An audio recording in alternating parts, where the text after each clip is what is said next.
I'm Chuck Ondrzak. This is my hiker's frame saw, and this video is to show the breakdown and assembly of the saw, its use, and hopefully answer any questions that people have about it.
We're going to saw a piece off of a small birch log here. It's a little bit wet, a little bit dry, not the hardest log, but should give everyone a good idea of the speed of the saw. It doesn't matter which way I hold this saw, both ends work the same way. It's one of the reasons why you can use it as a two-man saw as well. I hold my grip pretty low on the handle. It just lets the saw do most of the work. I'm not going to put a lot of effort into this, and I'm going to start on the pull. Most of my cutting is done on the push.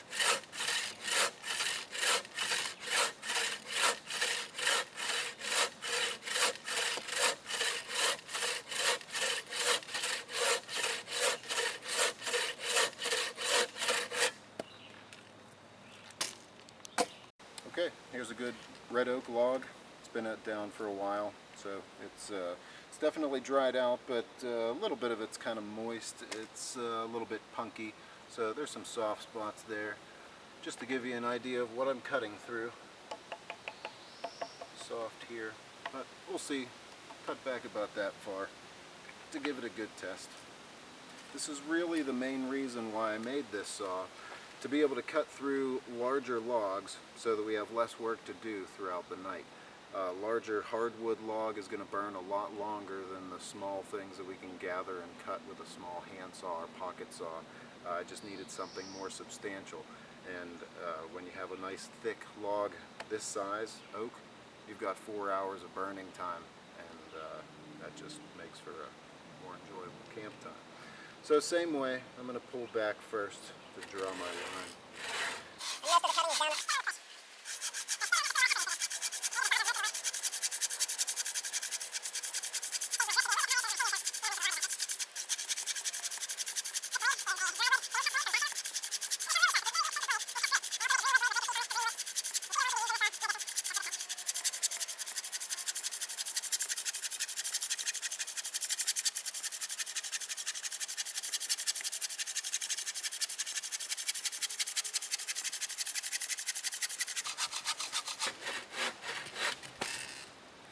That was pretty hard going through, so most of that is very dry.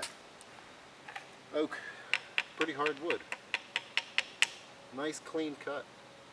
Not like that's what I'm worried about, but that was a very nice, straight, clean cut. And didn't take a lot of effort.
So I'll go into a little detail about what materials are used to make the saw and some of its features.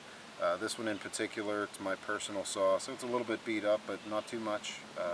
This is all Douglas fir, reclaimed from some bleachers, from some gym bleachers that were built from some old growth Douglas fir. So it lent itself really well to making a strong saw that holds up well in weather.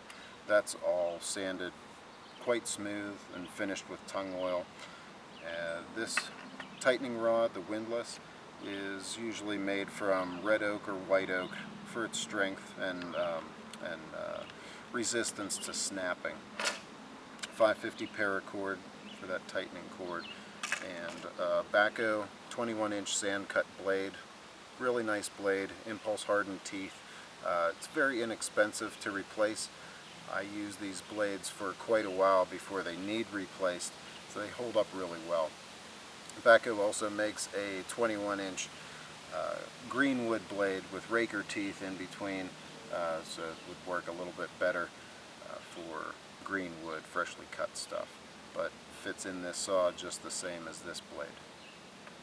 Okay, on the other side we can see a little bit more of what's going on here.